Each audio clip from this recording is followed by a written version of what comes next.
Physical refining செய்யப்பட்ட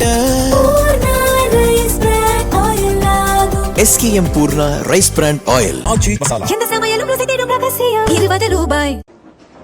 மக்கள் ஒரு ஆட்சி மாற்ற வேண்டும் என்று அளித்திருக்கிற இந்த தீர்ப்பை ஏற்க மறுத்துத்தான் இதுபோன்ற குதிரை பேரம், கழுதை பேரம் போன்றவற்றில் எல்லாம் ஈடுபட்டுக் கொண்டிருக்கிறார்கள். இந்த ஒரு ஆட்சி அதிகாரத்தில் இருந்து வெளியேற்றப்பட்ட திமுக ஆட்சி அதிகாரத்தில் இல்லாமல் இருப்பதை அவர்களால் ஏற்க முடியவில்லை. ஆகவே எப்படியாவது இந்த ஆட்சியை கவிழ்க்க வேண்டும், தாங்கள் எப்படியாவது மீண்டும் ஆட்சிக்கு வர வேண்டும் என்கிற முறையில் தான் இத்தகைய முயற்சிகள் நடைபெற்றிருப்பதாக தெரிகிறது. ஏனால் சில நாட்களுக்கு முன்பாக முன்னாள் முதல்வர் மதிப்பிற்குரிய மு.க. ஸ்டாலின் அவர்கள் அடுத்து விரைவாக தேர்தல் வரும், விரைவாக ஆட்சி மாற்றம் வரும் என்று சொல்லி அவர் பேசியதனுடைய பின்னணி என்ன என்பது இப்போதுதான் தெரிகிறது. அதற்கான ஒரு தீவிரமான முயற்சியில் அவர்கள் இருக்கிறார்கள் என்பதனுடைய வெளிப்பாடுதான் இந்த சட்டமன்ற உறுப்பினரை கோடிக்கணக்கில் விலை பேசி இருக்கிற செய்தி இன்றைக்கு வந்திருப்பதும், முறையான வழக்கு பதிவு செய்து அத்தகைய முயற்சியில் ஈடுபட்ட நபர்கள் எல்லாம் இன்றைக்கு கைது செய்யப்பட்டிருக்கிறார்கள்.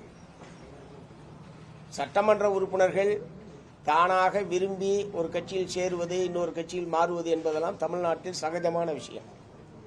இடதுசாரிகளை தவிர மற்ற கட்சிகள் ஒரு ஆளுங்கட்சியினுடைய மாறுகிற போது ஒரு கட்சியிலிருந்து இன்னொரு கட்சிக்கு போவது என்பதெல்லாம் நிறைய நடைபெற்றிருக்கிறது தமிழ்நாட்டில்.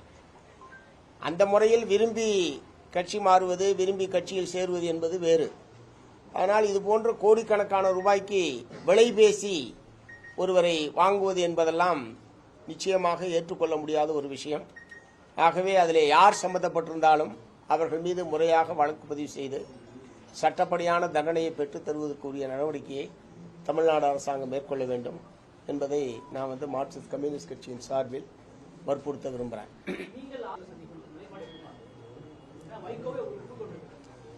இது குறித்து ஏற்கனவே 4 எம்எல்ஏக்கள் ராஜினாமா செய்துவிட்டு தாவகவில் சேர்ந்த போதே மார்க்சிஸ்ட் கம்யூனிஸ்ட் கட்சியின் சார்பில் எங்களுடைய கருத்தை வெளிப்படையாக தெரிவிச்சிருக்கிறோம். இது ஒரு ஆரோக்கியமற்ற அரசியல்.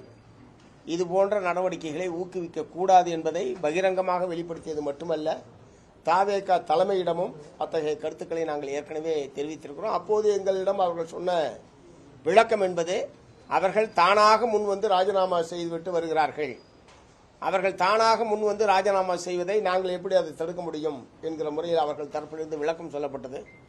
அப்போது சரி, அவங்க விரும்பி ராஜினாமா பண்ணாங்கன்னா நீங்க யாங்க கட்சியில் சேர்த்துக்கிறீங்க, அப்படின்னா நீங்க இன்னொரு இடம் கட்சியில் சேருவதற்கான வாய்ப்பு இருக்குன்ற போது ஒரு ஊக்கம் கொடுக்கிற மாதிரி தானே இருக்கு என்பதை நாங்கள் அப்பயே எங்களுடைய அதிருப்தியை நாங்கள் தாவேகா தலைமையிடம் தெரிவித்திருக்கோம். இப்போதும் அதுதான் எங்களுடைய நிலைப்பாடு.